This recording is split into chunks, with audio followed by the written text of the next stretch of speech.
Hello, I'm going to show you a little bit about how I do dish gardens. There's a right way, a wrong way. In fact, there are lots of different ways of doing it. I'm going to show you my way. Now, if you have a look, these dish gardens are full. These have been established. These have been growing like this for at least a year. These were planted as cuttings about a year ago, and they've hardly been watered or touched since, not weeded. And they've actually grown quite balanced, so they've all grown and blended well together. Now I've got lots of succulent cuttings. These have been cut, some of them days ago. They've dried, prepared. Some have been cut for a few weeks, but generally they're cuttings, freshly cut, short, without stems attached or any length stems. And I've also got some potted plants here. I'm going to demonstrate with those. In terms of paint, I've just sprayed these dish gardens. These are old, well, you can get tractor blades or you can get special designs. These are special designed for us, and they're very lightweight metal. You can get them from aluminium or tin, and I've just given them a quick coat of paint. I change the colour every year or two, yellow, black, whatever colour you choose. Now, I'm going to demonstrate how I actually plant these really quickly.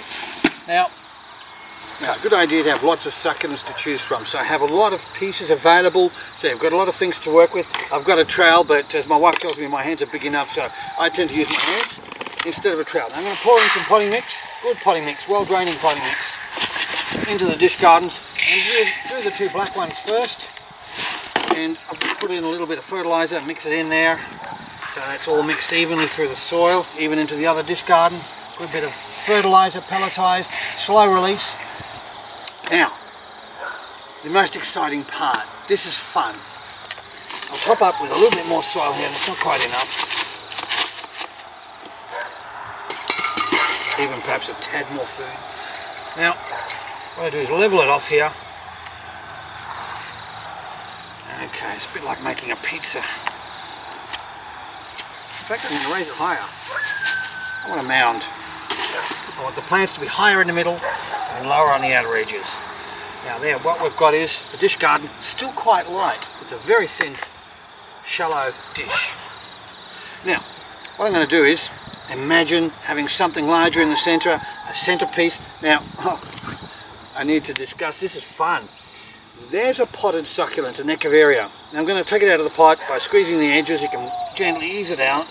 Now, tucking in succulents like this, you've got to dig a hole, and then you've got to try and tuck it in, and often it's got a root ball that's tight and compressed. Well, that wasn't too hard at all. One thing I could actually point out at this stage is I'm basically working with succulents. I'm making a succulent dish garden.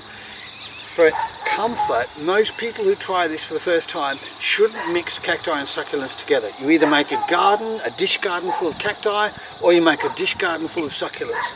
You see, succulents, in a general sense, grow better with succulents, and they're disproportionate with the growth rates to cacti that are much slower, on average.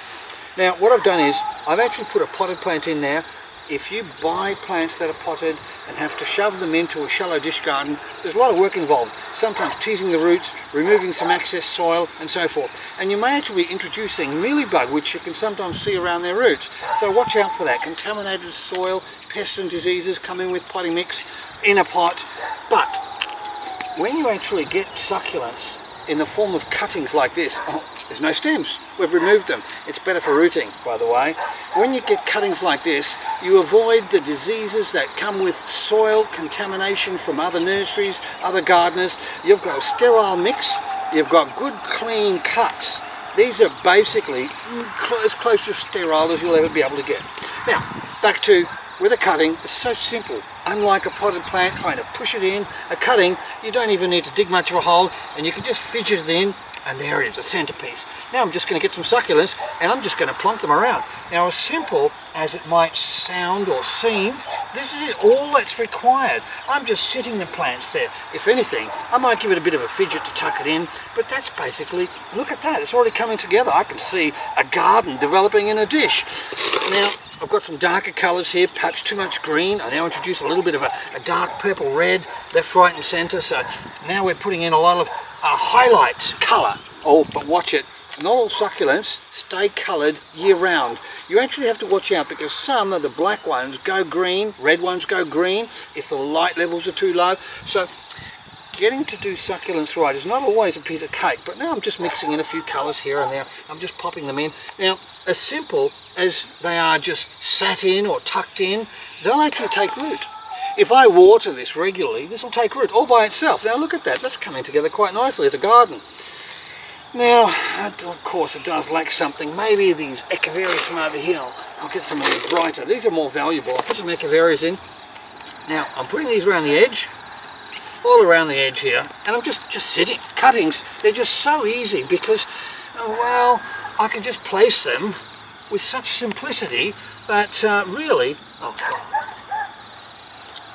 Now this is a fairly simplistic style of garden I'm presenting you here with rosettes planted around the outside, a feature plant in the middle. Now, for argument's sake, you might say that's a simple succulent dish garden. Yes, it is, but there are problems I haven't told you about.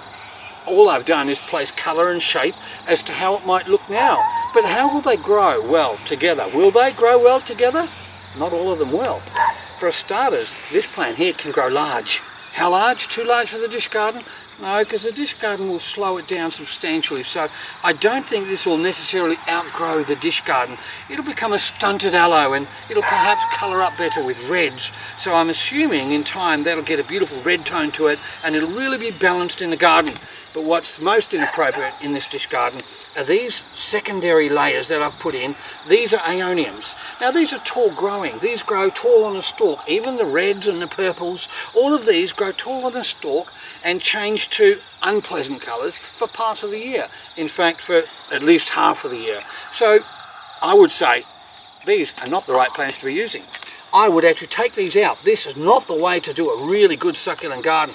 I mean, if you had left it for the first few weeks, first few months, you might say, isn't it superb? But it won't last. Beyond 6 months or a year, it will deteriorate. Within a year, you'll be disappointed. So, careful planning, and you can have your dish garden last beyond that short season that you want. So, yes, it was a nice arrangement. Yes, it looked good, but they're not going to grow together harmoniously for all that long.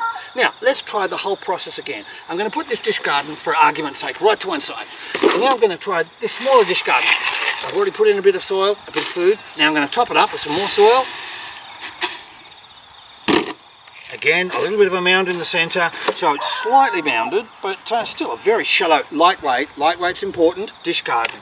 Now, in this particular case, I'm going to use some really fancy colours, bright colours, and I'm even going to put in something larger, like something like this in the centre.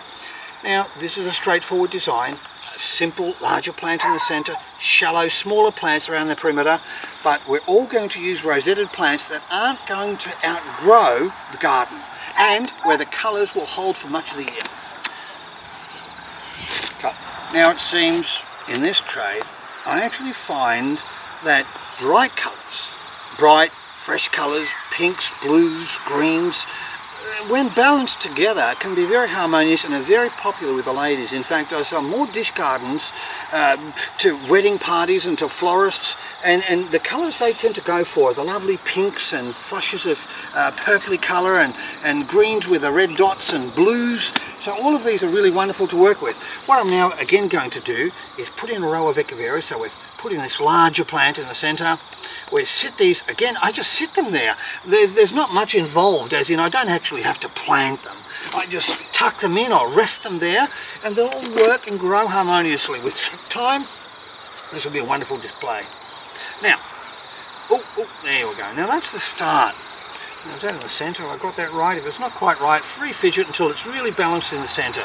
I mean, some people like an off-balanced garden design. I think most prefer something neat and tidy. Now, again on the outer edge, I'll put something that's a slight different shade. Or, after I do this, I'm going to give them another option. So, isn't that so fast? It's so straightforward. Remember, I do this professionally and I can't paddle around with the idea for an hour. I've got to throw it together real quick, and I've got to use formulas that have worked. So it's not a case of I've just come up with the idea. It's something that's proven over time. Now, that's not too bad, but what else can I do to perhaps improve on that? Well, I could, on one hand, take out every second one. So I'm experimenting here. I'm showing you a type of experimentation. I take out every second one, and now I'll put in maybe a pink to replicate this central colour on the outer zone. So you can see now a secondary pink's coming in. So this is an alternative to the previous styles of singular rings repeated. Now that's not too bad. Now what else could perhaps complement that pink colour? Well, in this tray here I've got something with a colour tone that perhaps could match that outer edge. So let's try and tuck a few of these in and see how it looks. If I don't like it, of course, I'm going to change my mind. I might try even several combinations. But this is a good example of how I might start off formulating a dish garden that's going to work and grow harmoniously. All these plants that I'm putting in are not just randomly selected. I've actually chosen plants that have the natural ability to grow harmoniously for years to come. So as the dish gardens were that I previously showed you, they're ones that have lasted the test of time. I mean, imagine planting something on the outer edge that grows taller and faster than the one in the centre. It will become totally unbalanced. So there you can see, now that's what I call a fairly balanced. Now all I need to do is add water and stir. I'm sorry, you don't have to stir, but jokingly, this is as simple as, well, it's ready to serve up for dinner. Okay. Now, making dish gardens, you know what the best part of all is? It's fun. I mean, the dish garden I was making before, it looks like it's ready to serve up for dinner. Also too, when the guests do come for dinner parties, I've got it out there on the veranda or porch already ready. I won't tell them I've just plonked them all in there. But in weeks to come, the visitors will still see it there and know that it's not a temporary... Anyway, now, yellow dish garden, I'm going to make a different one. It's a bit loud, the colour's a little bit bright, but let's see if we can work it in somehow with the right plant selection. Again, the potting mix, a good well-draining potting mix. Some fertiliser which I'm going to mix in. It's like making something in the kitchen, isn't it? It's all kind of fun. And you notice I'm not wearing gloves. I like dirty hands. And again, I'm not using this. I'm going to mount this quite high in this case. I'm going to make quite a mountain. I'll let the water just drain away off it, but there's a fairly sizable hill in the centre of that dish garden. I don't know if you can see that, but it's substantial. Now, what sort of plants? Well, I could try something perhaps dark in the centre or green. I'm not sure what. Green doesn't look too bad, but there is a catch. Remember, I mentioned earlier, this particular group, the Aeoniums, they have a tendency to grow too tall. So perhaps in the centre, just one, to allow it to get some height. And I'll have to keep pruning that one to keep it short, but I'm aware of that. I just like the colour in combination with that edge that's a little bit loud there. I'm going to try and soften that. But next in line, another plant that perhaps matches. We'll try this one here, see how that goes. No, not quite. Another thing I've got, I don't know if you're aware of this, it's called blue chalk sticks, or Senecio mandrilisae, or Clonia mandrilisae. Anyway, blue chalk sticks. It's blue, look like chalk sticks. Now, a lot of people like this. It's a beautiful colour. Push it in, looks good initially, but this grows like a creeper. It grows fast, it's so vigorous. It'll grow so unbalanced in your dish garden. It's highly inappropriate for dish gardens, especially shallow ones like this. Little bowls, it's just too big and unbalanced. Now this, it's not the same. This is the large blue chalk sticks. This is a miniature species. Looks the same, but stays short and compact. This will stay in the dish garden for years without outgrowing or needing any pruning. We'll try this one. It's a lovely blue colour. I wonder if blue and yellow goes well together. I'm not sure at this stage, but we'll give it a try anyway. We'll put in a ring of blue around the outside of the green, and I'm just tucking in again. I'm not planting them, I'm just tucking them in, pushing them in, so they're firm and not likely to fall out. Now, I don't know what to think of that yet. Not quite what I had in mind, but we'll see what progresses. What else have we got here? I'll try this. I'm experimenting. I'll put this on the outside now. I'll change my mind. Now, that's not too bad. It's a miniature type of jade. This one's called Cosby's Compact. Again, this is one that perhaps won't last too long in a dish garden. So this dish garden, I'm anticipating, will have a shelf life of 6 to 12 months. And in a year's time, I'd likely repair it or replace it. or plant them out in the garden. Okay, what else have we got here that we can work with? I'll go back to this one and see how this goes. Tuck these in here like this.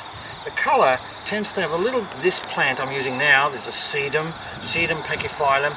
It has a blue tone as well as a yellow tone, so I think it merges in well with the perimeter that was a little bit loud initially, but this will hopefully soften the effect of the bright container and become more of a balanced look overall.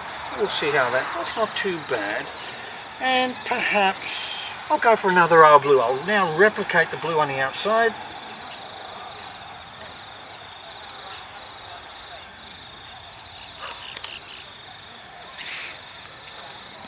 Isn't that just so fast, so easy?